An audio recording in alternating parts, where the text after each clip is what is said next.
Your thermometer hits 95 degrees, your garden starts wilting, your tomatoes drop their flowers, your lettuce bolts overnight, and you are standing there with a hose wondering if anything is going to survive what is coming. That moment, that specific frustration is what this video is about. Most gardeners plant what looks good at the garden center in spring and then spend the hottest months watching it struggle. The problem is not the gardener. The problem is the plants, because fighting summer heat is the wrong strategy entirely. The right strategy is choosing vegetables that were built for it, plants that come from the hottest, driest places on Earth and produce their absolute best harvests when the temperature refuses to drop. Today, I am showing you 8 of them, not just heat-tolerant, heat-powered. Subscribe to Plant Explainer right now and ring the bell. Every week, we explain what actually works in a real garden under real conditions. Stick around, because number 4 on this list produces more heavily in 100-degree heat than it does in mild weather. And number 8 is the one I forgot to water for 3 weeks, came back expecting disaster, and found it thriving, bigger, fuller, loaded with fruit. That one changed how I think about summer gardening completely. Number 1. Tomatoes. Here's something that surprises almost every gardener the first time they hear it. Tomatoes are not a cool weather crop that tolerates summer. They are a tropical plant, native to the hot, dry highlands of South America. And when you grow them the way they were designed to grow, summer heat is not their enemy, it is their fuel. The problem most gardeners have with tomatoes and heat is not the temperature, it is the watering pattern. Inconsistent moisture and high heat causes blossom drop. The plant sheds its flowers before they can set fruit, and your entire harvest disappears before it starts. Water heavily one day, forget the next, water again 2 days later, the plant spends all its energy responding to stress instead of producing tomatoes. Deep, consistent watering at the base every day above 90 degrees fixes this completely. Not more water, more consistent water. That single change takes a tomato plant from surviving summer to owning it. For serious heat, variety matters more than most gardening advice admits. Heatmaster, Solar Fire, and Arkansas Traveler were bred specifically to set fruit in temperatures that cause standard varieties to fail completely. Heatmaster in particular was developed for the Deep South and performs in temperatures approaching 105 degrees, conditions that would end the season for most plants. Mulch the base heavily. 4 to 6 inches of straw extending 18 inches from the stem drops root-level soil temperature by up to 10 degrees and keeps your consistent watering actually consistent through the worst heat. The first ripe tomato of summer, warm from the vine, eaten right there in the garden, is one of those moments that reminds you why growing your own food matters. Get the consistency right, and that moment is yours every hot season from now on. Number 2. Peppers. Peppers have a relationship with heat that is unlike any other vegetable on this list. Most vegetables tolerate heat. Peppers respond to it. The hotter the summer, the more intensely flavored, more productive, and more vibrant the harvest becomes. Here is the biology behind why. Capsaicin, the compound responsible for heat in hot peppers, is produced in greater quantities when the plant experiences heat stress. A jalapeno grown in a cool, mild summer produces moderate heat. The same variety grown through a brutal summer produces fruit that is measurably, noticeably hotter and more complex in flavor. The heat you are enduring in your garden is literally going into the pepper. Think about what that means. Every difficult, uncomfortable, relentlessly hot day your garden experiences this summer, your pepper plant is absorbing it and converting it into flavor. The suffering of the season becomes the quality of the harvest. There is something almost poetic about a vegetable that turns the hardest part of summer into its best product. Sweet bell peppers work differently, but benefit just as directly. They need sustained warmth to develop full size, deep color, and that characteristic sweetness. Grown through a hot summer, they turn red, yellow, or orange more quickly and with more sugar than peppers grown in moderate conditions. Start peppers indoors 8 to 10 weeks before your last frost date. They are slow to establish and need the head start. Transplant once nights stay consistently above 55 degrees. Water deeply, but allow soil to dry slightly between waterings. Peppers prefer moderate moisture and produce more heavily with occasional mild stress than with constant dampness. California Wonder, Carmen, and Cajun Belle are reliable performers. One productive plant gives you more peppers across a hot summer than most households can use fresh. The heat made every single one of them better. That is the deal summer makes with peppers, and peppers always hold up their end. Number 3. Watermelon. Watermelon did not adapt to drought conditions. It evolved in them. The wild ancestors of every watermelon you have ever eaten came from the Kalahari Desert in southern Africa, one of the harshest, driest environments on the continent. Drought is not a challenge watermelon overcomes. It is the condition the plant was designed for. That origin changes everything about how you think about growing it. You are not nursing a delicate fruit through difficult conditions. You are giving a desert plant the summer it has been waiting for. Where you are in the country shapes how you plant it, but not whether you can. In the warmer southern half of the country, zones 8 through 11, watermelon goes directly into warm soil, and the long, hot season does all the work. In the cooler northern zones, 5 through 7, start seeds indoors 3 weeks before transplanting and use black plastic mulch to warm the soil. You are giving the plant a head start, not fighting nature. Plant directly in the ground rather than containers. Watermelons need room, and their extensive root systems are part of what makes them drought-tolerant. The deeper the roots go, the further they reach for moisture that surface-level plants never access. Here's the most important thing about watermelon that most guides get completely wrong. Once fruits are developing, golf ball to softball size, reduce your watering significantly. Consistent heavy watering during fruit development produces large, watery, low-sugar melons. Reducing water as they mature concentrates the sugars in the flesh. The result is a watermelon so sweet that cutting it open in your backyard on a hot afternoon is one of the genuinely great experiences of summer. You grew it from a desert plant. You let the heat do its work, and the heat gave you back something extraordinary. Number 4. Okra. This is the one I told you about, the vegetable that produces more heavily in 100-degree heat than in mild weather. And experienced gardeners who have grown it through brutal summers call it one thing consistently: unstoppable. They are not exaggerating. Okra is the only common vegetable that genuinely accelerates production in extreme heat. While tomatoes slow above 95 degrees and cucumbers struggle above 90, okra hits those same temperatures and produces faster. The hotter the day, the faster the pods develop. In peak summer heat, a mature plant can give you a harvestable pod every 24 to 48 hours from a single plant, continuously for months on end.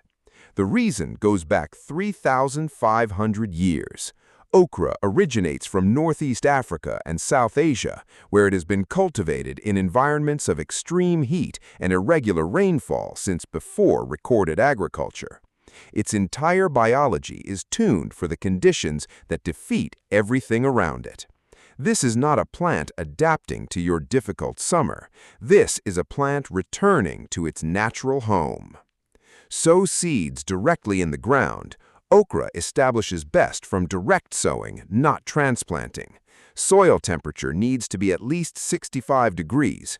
Soak the seeds in water for 12 hours before planting, and germination speeds up noticeably. That one step, costing you nothing but time, often cuts the waiting period in half. Now the most important rule: harvest every pod at 3 to 4 inches every 2 days without exception. Miss one harvest and let a pod mature on the plant. The plant reads it as a signal that its season is complete, and production drops dramatically. Pick everything young and consistently, and the plant behaves as if summer has no end. Clemson Spineless is the classic. Burgundy adds drama with red pods and edible leaves. 3,500 years of heat, still unstoppable. Still producing when everything else around it has given up. Number 5. Sweet potato. The summer I grew sweet potatoes was the summer I barely showed up as a gardener. I planted them in late spring, watered them when once, and then got completely overtaken by everything else. The tomatoes needing attention, the peppers needing feeding, the lawn needing mowing. The sweet potato bed got nothing. No watering beyond what rain provided, no fertilizer, no attention through the worst heat of the season. In fall, I went back to that bed with a fork, mostly out of guilt, and pulled up the most abundant harvest I produced that entire year. Large, deep orange, perfectly formed sweet potatoes from a bed I had essentially abandoned. That is not an accident. That is the biology of this plant working exactly as it is designed to work. When heat stress and drought arrive, which they did that summer, sweet potato redirects its energy underground into the tubers. The harder the conditions, the more the plant focuses on producing the part you eat.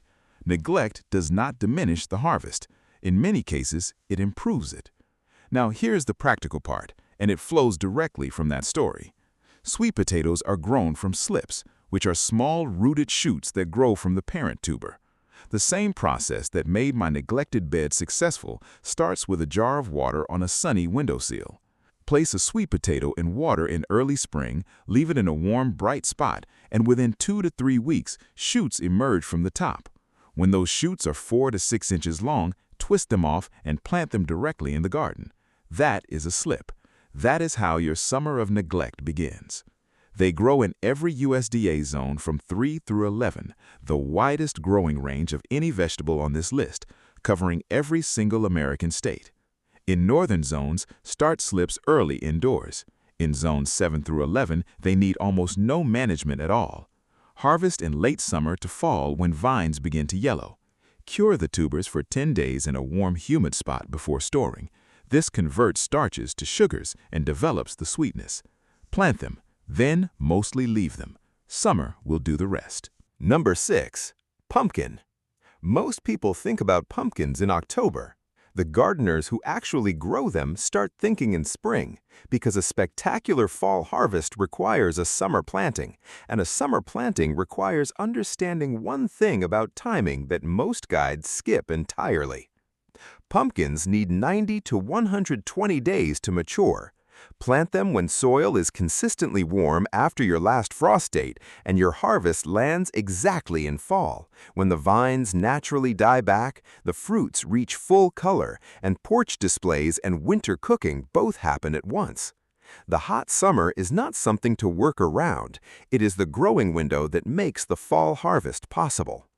Sow seeds directly in the ground in hills, a traditional method that groups 3 to 4 seeds in a raised mound of enriched soil.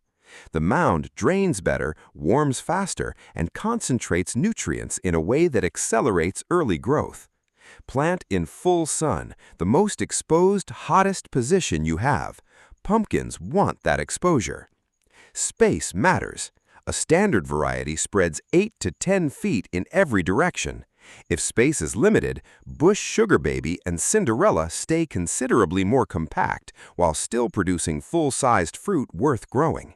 Water consistently during fruit development. Pumpkins are heavy producers and need adequate moisture to build large fruits. Then, when vines begin yellowing naturally in early fall, stop watering entirely. That final dry period toughens the skin, concentrates flavor in the flesh, and extends storage life dramatically. A pumpkin from your own garden sitting on your porch in October carries the whole story of what summer produced. Not just a decoration, evidence of heat endured, of something planted and tended, of a season that gave back what you put in. Number 7. Cucumber. Cucumbers have a reputation for struggling in heat. That reputation comes almost entirely from one mistake: planting the wrong variety. Standard slicing cucumbers slow down above 90 degrees, but heat-tolerant varieties perform beautifully in the same conditions. Diva, Marketmore 76, and Armenian cucumber, a variety grown in the dry Middle East for thousands of years before it reached American gardens, tolerate heat and drought that would stop conventional types entirely. Plant in full sun after your last frost date when soil is warm. Train cucumbers vertically, up a trellis, a fence, or a simple cage, rather than letting them sprawl. Vertical growing improves air circulation around the leaves, reduces the fungal diseases that attack ground-level foliage in humid summer heat, and makes every fruit visible and easy to harvest. That last point, visibility, leads directly to the one rule that determines whether your cucumber harvest is spectacular or disappointing. Pick every cucumber the moment it reaches usable size, every single one. A single overripe cucumber left yellowing on the vine signals to the plant that its reproductive work is done. Production slows almost immediately. Pick daily during peak production, and the plant keeps giving as if summer has no end. Miss a few days, and the window closes faster than you expected. Here is the reward for staying on top of it. A cucumber picked from your own plant and eaten within the hour is crisped in a way that disappears within 24 hours of harvest. The freshness the grocery store version never has, that snap and brightness, is yours every single day you keep harvesting. Number 8. Eggplant. And here we are at number 8, the one I told you about at the beginning. The summer I forgot to water it, I came back expecting to find a dead plant. What I found was a thriving one, bigger than when I left, fuller in foliage, loaded with deep purple fruit hanging heavy on the stems. I stood there looking at it for a long moment before I understood what had happened. Solana melangina, eggplant, is native to South Asia and has been cultivated in India for over 4,000 years in a climate of intense monsoon heat followed by long dry seasons. The plant that arrived in your garden center in a small plastic pot carries 4,000 years of adaptation to exactly the conditions your summer creates. When drought and heat arrive together, eggplant does not struggle. It recognizes the season. It knows what to do. The practical side first, because the varieties you choose matter. Black Beauty is the classic American eggplant, large and glossy and reliable in every hot summer state. Ichiban is a Japanese variety, long and slender, with a sweeter, more delicate flavor that changes how you think about the vegetable. Both go in the ground in full sun after your last frost. In zones 5 through 7, that means late May to early June. In zones 8 through 11, as early as April. Full sun, dark mulch to warm the soil, deep watering once or twice a week. That is the entire care requirement. Now, the thing about freshness that the grocery store never tells you. Eggplant begins developing bitterness within 24 to 48 hours of harvest. The bitterness that makes some people claim they do not like eggplant is almost entirely a consequence of age, a fruit picked days ago, stored in refrigerated transport, sitting on a shelf.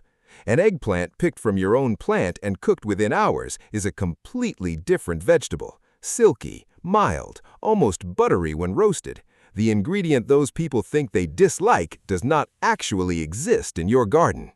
4,000 years of growing in heat, 3 weeks without water, and still loaded with fruit, the most forgiving plant on this entire list, and the one that tastes most different from anything you have bought once you grow it yourself and eat it fresh. That is eggplant. That is your summer garden. 8 vegetables built for the heat that breaks everything else, and now you know exactly which ones they are. 8 vegetables, all built for the heat, all producing their best when summer is at its most brutal. Stop fighting your summer. Plant with it. Drop a comment and tell me which one you are planting first. I read every single one. I will see you in the next one.